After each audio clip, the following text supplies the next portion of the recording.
പ്രഭാഷകൻ 1. ജ്ഞാനത്തിൻ്റെ രഹസ്യം. സർവ്വജ്ഞാനവും കർത്താവിൽ നിന്ന് വരുന്നു. അതെന്നേക്കും അവിടുത്തോടു കൂടിയാണ്.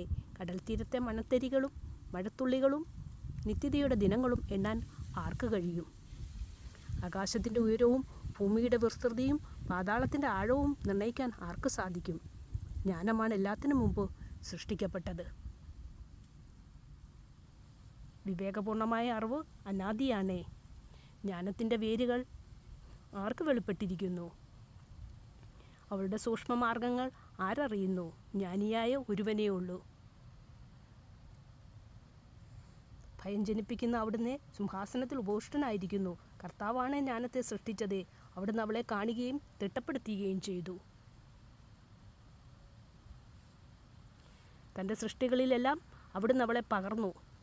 അവിടുന്ന് നൽകിയ അളവിൽ അവൾ എല്ലാവരിലും വസിക്കുന്നു. തന്നെ സ്നേഹിക്കുന്നവർക്ക് അവിടുന്ന് അവളെ സമർത്ഥമായി നൽകിയിരിക്കുന്നു.